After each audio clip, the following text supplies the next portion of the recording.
Mbrapa me gjendet shtëpia të moshuarve Konaku në Gjakov. Një vend ku vitet e jetës nuk numërohen vetëm me jetesë, por me dashuri dhe kujdes. E pas këtyre dyerve jetojnë kujtime të tëra, sakrificë e gjithçka jo tjetër, ku dikur këta të moshuar bënin sakrificë e kujdes për familjarët e tyre. Ndërsa sot është pikërisht ky vend i cili ka një kujdes të jashtëzakonshëm e që nuk i lën të ndihen vetën këta të moshuar.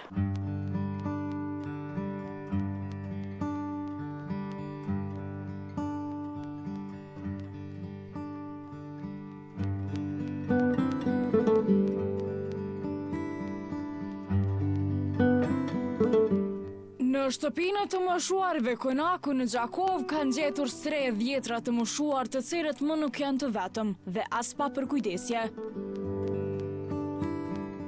Për shumë prej tyre kjo shtëpi është bërë vendi ku ndihen të sigurt, të respektuar dhe të mbështetur çdo ditë.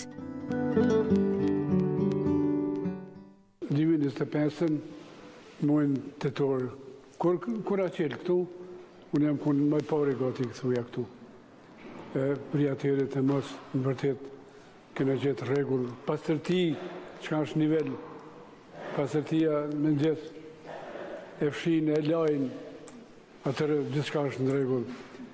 Çka të konë haja, pija janë gjithë në rregull. Vjen doktori këtu, me pas urgjent diçka vjen për spitalit, këtë janë në rregull. Këtë janë në rregull. Haja, pija janë në rregull. Për gjithë ditë nuk e kena që është më thonë një drek ose një kofjallë, djeri dhe mjallë të kena. Atë reperime është të konë prej fillimit e në deri në barem, vitit janë këtë në rregull.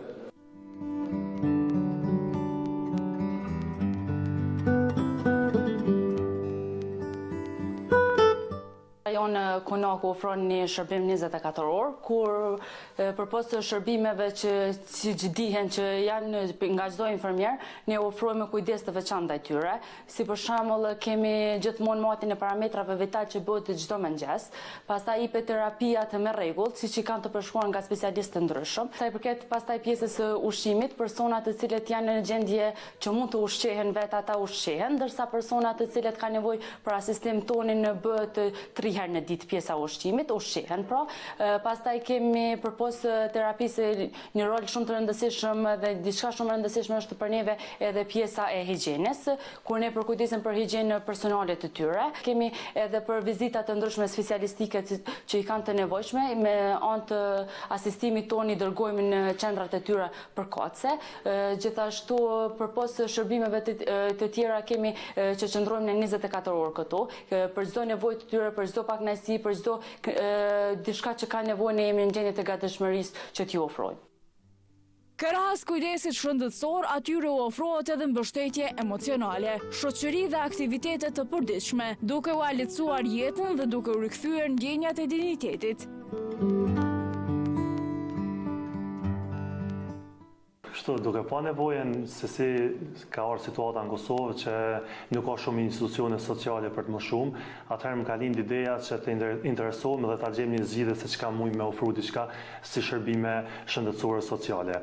Pastaj duke hulumtuar tregun, kam arritur të analizoj se kjo është njëra prej pikave shumë të dobta në Kosovë që nuk ka mjaftueshëm shtëpi strehuese për të moshuar, dhe pastaj kam pas disa takime me nivele qendrore dhe nivele lokale ku kam arritur të kuptoj me detaje më të mëdha në numra për sa i përket akomodimit të tyre. Me krijimin e Konakut kemi arritur të bëjmë një objekt madhështor për nevojat e moshuarve, edhe pse kuptohet ne jemi një shtëpi private për të më shumë, mirë po nevojat e tyre janë të plotësuara në të gjitha aspektet, qoftë shëndetësore, qoftë higjienike, qoftë sociale. Sa i përket sigurisë së banorëve, këto janë 100% të sigurt. Objekti është në monitorimin e kamerave në të gjithë zonën e përbashkët. Të gjithë banorët që jetojnë me ne janë të shoqërueshëm, janë të afërt me ne dhe na shprehin çdo kërkesë që ata kanë ndaj nesh, dhe sigurisht edhe ne të gjitha do t'i plotësojmë dhe do të vazhdojmë t'i plotësojmë. Ndërsa sa i përket anës shëndetësore, këtu janë shumë sigurt për shkak se stafi infermierisë është i hapur 24 orë dhe vazhdimisht kemi asistencë edhe nga niveli lokal i emergjencës. Është normale të kesh dilema për ta vendosur një familjar tuaj në një qendër sociale, për të më shumë, por ndonjëherë kjo është zgjidhja më e mirë që mund ta kesh dhe mund ta bësh për të afërmin tënd. Jo çdo herë personat që janë të akomoduar tek ne janë në gjendje shëndetësore jo të mirë dhe sidomos kanë nevojë të vendosen nëpër qendra për të më shumë, mirë po ne kemi edhe persona që thjesht nuk kanë dashur të jetojnë vetëm, e kanë ndjenë nevojën që të jenë të mbrojtur prej dorës së dikujt të tjetër dhe ne këtë shërbim ja kemi ofruar në nivel nacional.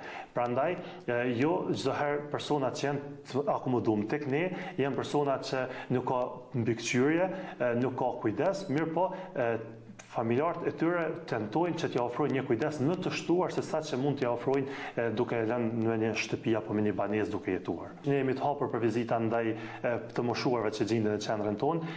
Ne tentojmë që ta mbajmë në gjendje sa më të mirë të rekonqen mes institucionit tonë, familjarëve të tyre dhe të moshuarit, për shkak se kjo na ka bërë një pikë të fortë dhe ne vazhdimisht ju raportojmë për gjendjen e tyre dhe për çdo lëvizje që ata mund të kenë, prandaj edhe janë të vendosur në shtëpinë tonë. Roli konakut në shoqërinë kosovare mbetet prioritet joni për shkak se ne kemi arritë të thejmë një tabu në ofrimin e shërbimeve sociale për të moshuar. Prandaj çdo person që ka nevojë për akomodim dhe sigurinë e jetesë është i mirëseardhur në institucionin tonë. Ne si institucion Konaku tentojmë që të ofrojmë shërbimet më të larta në Kosovë. Ne jemi të frymëzuar edhe në nivel evropian dhe botëror të shërbimeve për të moshuar siç ka ofruar dhe vazhdimisht tentojmë që shërbimet e tyre të ofrojmë edhe në Kosovë. Shtëpia të moshuarve Konaku në Gjakov sot mbetet një streh e sigurt për të gjithë ata që në këtë fazë të jetës kanë më shumë se kur nevojë për kujdesje, ngrohtësi dhe dashuri. Përpos besimit që kemi fituar nga vendasit të tonë, për neve është shumë privilegj për shkak që kemi fituar dhe një besim të madh nga në shtecat e huaj, siç është këtu pranë meje zonja Shfaq, është një gjermane e cila është akomoduar tek ne nga momenti i hapjes së qendrës së Konakut. Kjo ndihet këtu shumë mirë, shumë e lumtur dhe është mjaft një person i dashur me neve.